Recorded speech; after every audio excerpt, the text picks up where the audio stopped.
화이팅 배승입니다. 3부 시작합니다. 국민의힘 한동훈 대표가 친한계 인사들을 대거 발탁하면서 당직 인선을 마무리했습니다. 여기에 지명직 최고위원으로 합류하신 분이죠. 바로 김종혁 국민의힘 최고위원입니다. 연결해서 관련 입장 보다 자세히 들어보겠습니다. 안녕하세요. 네, 배 변호사님 오랜만입니다. 네, 축하드립니다. 감사합니다. 네, 지난 총선 당시에 한동훈 비대위에서 활동한 데 이어서 지도부에 다시 합류하셨습니다. 새로운 지도부에 임하는 각오 어떻습니까? 이번에 그 대표 경선에서 한동훈 대표가 63%의 지지로 당원과 민심 모두에서 압도적 지지로 당선된 것은 아마 이제 국민의힘이 과거 하던 대로는 안 된다. 네. 당정관계를 포함해서 새로운 모습으로 거듭나라라는 그런 국민적 요망이고 당원들의 명령이라고 생각을 합니다. 네. 그래서 새롭게 이제 지도부가 결성이 됐으니까요. 당을 어떻게 변화시키고 어떻게 국민들의 사랑을 받고 민주당과 싸워 이기는 정당이 될지 그런 고민들을 하고 있습니다. 그렇군요. 어제 윤상현 의원은 이런 평가를 하더라고요. 정책위 의장 교체와 관련해서 당정 간 가교 역할할 사람이 없는 거 아니냐 이런 평가를 했는데 어떻게 평가하세요? 제 당정관 가교 역할을 한다는 것은 무슨 아마 친윤이라고 불리는 분들을 놨어야 되는 게 아닌가 뭐 이런 말씀을 하시는 것 같아요. 네. 그런데 사실은 뭐 제가 보기에는 대통령과 대통령을 가장 잘 알고 대통령과 가장 가까웠던 분은 한동훈 대표라고 생각을 해요. 예. 그래서 무슨 다른 가교가 중요한 것이 아니고 대통령과 당대표가 과거처럼 수시로 만나서 예. 어떻게 국정을 운영해 나갈지를 서로 상의하는 것이 더 중요하다라고 생각을 합니다. 그렇습니다. 뭐 직접 만나고 하는 것도 한동훈 대표가 먼저 했다 뭐 이런 얘기도 나오지 않았습니까? 그렇습니다. 예. 근데 앞서 한 대표는 친한이 있는지 모르겠다. 개파를 만들 생각이 없다. 이렇게 말을 했는데요. 언론에서는 친한계가 과반을 차지한 최고위 구성을 두고 앞뒤가 좀 다른 거 아니냐 이런 지적을 하고 있습니다. 어떻게 보세요? 아니, 네. 뭐 세수를 세부대에 담아라라는 그렇죠. 그런 오래된 무슨 격언을 제외한다 하더라도, 네. 차치한다 하더라도, 어쨌든 대표가 새로, 취임하게 되면, 네. 본인의 뜻을 펼칠 수 있는, 그러니까 함께 했던 사람들을 임명하는 건 뭐 너무 정상적인 과정인 것 같아요. 그렇죠. 예를 들면 그것이 탕평이냐 개혁이냐 이런 얘기를 하는데, 네. 예를 들어서 탕평이라고 해서 그 이전에 썼던 분들을 계속 놔두면 아마 언론에서는 그 밥의 그 나물이다. 달라진 게 하나도 없다. 뭐가 변화냐. 그러네요. 이렇게 비판을 하실 거예요. 예. 그리고 또 이렇게 사람들을 확 바꾸면은 야 이거 탕평 안 하는 거 아니야? 뭐 이런 식의 지적을 하실 것이고. 예. 그래서 사실은 어떤 선택을 하든 간에 언론의 일정 부분의 비판은 불가피한 것이라고 생각이 되고요. 예. 그 결과로서 얼마나 효율적이고 얼마나 네. 생산적인 결과를 만들어내느냐가 더 중요하다고 생각합니다. 언론들이 좀 만들어낸 비판이다. 뭐 이렇게 평가하시네요. 만들어낸 건 아니지만 네. 아마 그런 부분들은 항상 어떤 선택을 하든 그 반대편의 입장에서 비판을 할 수 있다고 생각하고요. 네. 그런 비판은 또 필요하다고 생각합니다. 그렇군요. 한동훈 대표가 본격적인 식사 정치에 나섰다. 그래서 권성동, 조경태 의원 등 중진 의원들과 접촉을 늘려가고 있습니다. 어떤 의미로 봐야 될까요? 그 당내 화합이죠. 네. 그러니까 그 당내 화합을 어떤 특정의 자리를 제공하면서 하는 것이 아니라 우리가 한 배를 타고 있는 거 아니겠습니까? 대통령이나 우리 당은 함께 성공한 정부를 만들어내고 정권을 재창출해야 된다는 공통의 목표를 갖고 있습니다. 네. 거기에 무슨 다른 이의가 있다고 생각되지 않아요. 네. 그러니까 그런 중진 의원들도 만나서 예. 국정 운영 혹은 당 운영의 지혜, 경험 이런 것들을 청취하는 것은 뭐 정상적인 수순이라고 보여지네요. 그러군요. 한동훈 대표가 중도와 수도권 청년의 외연 확장이 필요한 상황이다라면서 인재 영입비를 상설화할 계획을 밝혔습니다. 일각에서는 장악력 강화 행보에 나선 것 아니냐 이런 분석도 나오는데요. 어떻게 보십니까? 장악력 강화라는 게 어떤 의미인지는 잘 모르겠습니다만 네. 어쨌든 우리 당은 민주당에 비해서 많이 뒤쳐져 있는 게 사실입니다. 일단 네.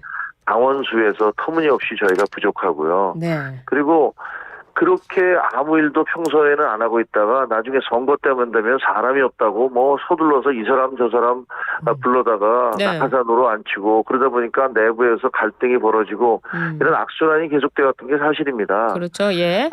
그렇다면 평소부터라도 우리 당과 생각을 같이 하고 또 국정에 좋은 방향 제시를 할 수 있는 분들을 모셔서 그래서 당의 어떤 정책이라든가 당의 네. 방향성 이런 것들에서 조언과 도움을 받는 것 굉장히 필요하다고 생각하고요. 저는 꼭 이런 일들을 해야 된다고 생각합니다. 그렇군요. 진종호 의원도 청년 인재 영입인가요? TF 단장을 맡은 걸로 알고 있습니다. 맞습니다. 그래서 인재 영입에 대해서는 강력한 의지가 있는 것 같아요. 네, 예. 그렇습니다. 그리고 김상훈 정책위원장 박수로 추인되면서 일단락 됐습니다. 그런데 네. 또 일각에서는요. 앞서서도 말씀을 드렸는데 언론에서도 언제든지 뭐 친한계, 친윤계 갈등이 또 재발할 수 있는 거 아니냐 이런 우려들 벌써부터 쏟아내고 있습니다. 어떻습니까? 그 정책위 의장의 취임과 관련해서는 언론에서 그동안에 의원총회에서 갈등이 불거지는 거 아니냐, 네. 표결로 가는 게 아니냐 이런 얘기들을 많이 하셨어요. 네. 근데 저는 그때마다 그런 일은 없을 것이다 라고 말씀을 드렸는데 그게 네. 저희 당의 저력이기도 하죠. 일단 정점식 의원이 자진 사퇴를 했고 그렇죠. 추경호 원내대표와 한동훈 대표가 서로 상의를 해서 그 후임을 결정을 했기 때문에 거기다 대고서 뭐 궁시렁궁시렁 속된 말로 네. 이렇게 얘기를 하면서 발목을 잡으려는 모습을 보여주면 아마 어떤 의원들도 거기 동조하지 않을 겁니다. 그래요. 그래서 저는 오히려 그 친윤계라고 얘기하는 분들이 앞장서서 박수를 유도해서 가는 게 아닌가 이런 예상을 했었는데요. 네. 결국은 뭐 별 무리 없이 잘 진행이 됐죠. 제가 어제 위원님이 인터뷰한 거를 들었는데 사실은 그 정책위 의장도 친윤계가 그렇게 하는 바람에 어쩔 수 없이 바꿨다 이런 얘기 하셨던 것 같은데요. 맞습니까? 그거는 뭐 정확한 거는 제가 대표의 마음속으로 들어갔다 나오지는 않았으니까 모르겠습니다만 네. 그 분위기 제가 취재한 분위기로는 예. 처음에는 그 정책위 의장의 교체에 대해서 아무 생각이 없었어요. 한동훈 그러니까 위원장이 한동훈 대표가. 네, 제가 알기엔 그렇습니다. 그래서 그냥 가는 것도 뭐 그중에 그렇게 갈 수도 얼마든지 있었는데 갑자기 정점식 의장의 3개월밖에 안 됐으니까 1년의 임기를 보장해줘야 된다는 얘기들이 여기저기서 기자들을 통해서 이른바 친윤그룹이라는 분들이 하기 시작하는 걸 보면서 이게 뭐지? 라는 그런 의구심을 갖게 된 거고 예. 그리고 언론에서 예. 이게 시금석이다. 한동훈의 어떤 최초의 시련이다. 이걸 예. 어떻게 극복할 것이냐. 이렇게 나왔어요. 예. 그렇다면 한동훈 대표 입장에서는 입장을 바꿔놓고 보면 만약에 정정식 의장을 그대로 놔두면 야권과 그리고 언론에서 역시 한동훈 대표는 그냥 용산의 아바타에 불과하다. 정책위 의장도 하나 바꾸지 못하지 않느냐라는 그런 비판이 쏟아질 건 뭐 불보듯 뻔했습니다. 그러니까 한동훈 대표로서는 신임 대표로서는 교체할 수밖에 없는 그런 상황으로 몰려간 측면이 분명히 존재합니다. 그렇군요. 그렇지만 또 김상훈 의장을 선임했다는 것은 개파사기 넓고 그래서 민생을 강화하겠다 이런 의지 표명으로 더 읽힙니다. 사실 네. 민주당도 뭐 민생을 강조하는 건 마찬가지인데요. 어느 네. 당이 국민들께 더 친민생 정당으로 보이겠습니까? 글쎄요. 지금 민주당 같은 경우는요. 예. 그 특검 탄핵 7번 2달 사이에 특검법 9번인가요? 예. 해방 이후에 있었던 모든 것들을 다 합쳤을 정도의 그런 탄핵과 특검을 남발하고 있지 않습니까? 그러면서 입으로는 민생하고 있어요. 도대체 탄핵과 특검이 민생입니까? 이렇게 역사적인 기록을 다 갈아치우면서 계속 예를 들면 최상병 특검법도 지난 회기에서 부결이 됐는데 다시 새 회기가 열리자마자 바로 1호 법안으로 올린 거 아닙니까? 예. 이런 분들은 제가 보기에 민주당은 모든 것을 정치화하고 있습니다. 그분들이 얘기하는 민생이라는 것들은 예. 그저 말뿐인 구두선에 불과하다고 저는 생각을 합니다. 그렇군요. 예, 알겠습니다. 그럼 뭐 민주당과 좀 얘기가 나왔으니까 좀 여쭤볼게요. 지금 야당에서 민생지원금 통과시키지 않았습니까? 국민의힘이 네. 필리버스터를 진행했는데요. 이 민생지원금 어떻게 보고 계십니까? 13조 원을 이제 투자를 하는 거잖아요. 그게 예를 들면 뭐 이재용 씨한테도 줘야 되는 것이고 우리 사회에 가장 돈이 많은 분들한테도 다 그것이 지급이 돼요. 근데 저는 그것이 과연 얼마나 효율성이 있겠는가라는 생각을 하게 됩니다. 13조 원을 가지고 예를 들어서 우리 사회의 사회적 약자라든가 정말 어려운 분들에게 집중적으로 지원이 돼야 되지 그런 것이 사실 25만 원 받는다고 그래서 이게 뭐 특정인을 얘기해서 그렇지만 이재용 회장이 무슨 그게 도움이 되겠습니까? 뭐 배 변호사님이나 저도 25만 원 지원 받는다고 그래서 뭐가 달라지는 건 없습니다. 하지만 그거보다 한 10배, 뭐 몇십 배 돈이라도 정말로 어렵고 힘든 분들에게 이렇게 지원이 된다면 그분들에게는 정말 생명수 같은 거거든요. 가뭄의 담비 같은 건데 왜 국가의 예산을 그런 식으로 무차별로 쓰는지. 그래서 문재인 정부 때 어떻게 했습니까? 그 국가 부채가 600조였는데 그거를 불과 임기 기간 동안에 400조를 늘려서 1000조가 넘게 만들어 놓지 않았습니까? 그래서 결국은 이 경제가 이렇게 파탄에 이르는 그런 길로 이끌어냈는데 이런 걸 또 하겠다는 건지 저는 정말 비판적으로 말씀드릴 수밖에 없습니다. 그렇군요. 민주당에서는 뭐 소상공인 자영업자들을 위한 경제적인 효과가 크다 이렇게 얘기하고 있는데요. 이런 주장은 어떻습니까? 그건 일방적인 주장이죠. 그러니까 그게 예를 들어서 25만 원씩을 준다고 해서 그게 소상공인들에게 얼마나 큰 도움이 될지는 아무것도 실증적으로 증명된 것이 없습니다. 그런 어떤 구체적인 자료나 다른 나라의 사례를 보고서 그런 것들을 제시한다면 또 모르겠어요. 근데 저희가 알다시피 그렇게 직접적인 현금 살포로 퍼주기로 한 나라들은 그렇게 포퓰리즘 정책을 쓴 베네수엘라 같은 나라들은 다 망하지 않았습니까? 그렇죠. 역사가 보죠. 그 역사가 증명해주고 있는데 그런 식의 궤변을 늘어놓는 걸 저는 받아들일 수 없습니다. 그렇습니다. 일단 민주당의 이 25만 원 지원금 당에서는 어떻게 해결할 방법이십니까 앞으로? 아니 이제 사실은 굉장히 어려운 게 맞아요. 아니, 돈 준다는데 싫다는 사람이 어디 있겠습니까? 그렇습니다. 시장 나가보면 준다는데 왜 막느냐 이런 분들도 계세요. 맞습니다. 그게 결국은 내가 낸 세금 돌려받는 거고 그걸 받고 난 다음에 더 많은 세금을 내야 되는 것이고 내가 아니면 내 자식들이 내야 된다는 거라는 것이 눈에 드러나지가 않잖아요. 현금은 눈앞에 보이는 것이고 그 뒤에 나타나는 부작용은 눈에 보이지 않는 것이거든요. 그렇죠. 그렇기 때문에 이거 설명하기가 사실 굉장히 어렵습니다. 저희로서도 어떻게 하면 이 국민들에게 이 국가의 예산이라는 것들이 이런 식으로 집행되는 게 아니라 정말로 필요한 것으로 집행될 수 있도록 저희가 그것을 구체적으로 보여줘야 되기 때문에 그 고민을 하고 있습니다. 그렇군요. 근데 야권에서는요 이것뿐만 아닙니다. 제3자 특검법 한동훈 대표가 주장했던 제3자 특검법을 통해서 이 여권 내 분열을 일으킬 수 있다 이렇게 또 보고 있습니다. 이거 어떻게 보세요? 제3자 특검법은 한동훈 대표가 지금 현재 민주당이 주장하고 있는 그 일방적인 특검법을 도저히 받아들일 수 없다라는 취지에서 제안을 한 겁니다. 그 공수처 수사가 조금 있으면 나오게 될 텐데요. 공수처 수사가 만약에 아무것도 없다라는 식으로 나오면 민주당이 가만히 있지 않겠죠. 아마 또다시 특검법을 제출을 하고 사람들을 선전선동해서 길거리로 끌어내려고 할 것입니다. 이게 무한 반복이 되겠죠. 그렇죠. 근데 가정이긴 하지만 가정으로 공수처가 만약에 여기에 대통령실이 문제가 있다라는 결론을 내린다면 아마 이번에는 용산에서 펄펄 뛸 겁니다. 그게 말이 되느냐 사실이 아니다 이렇게 얘기할 겁니다.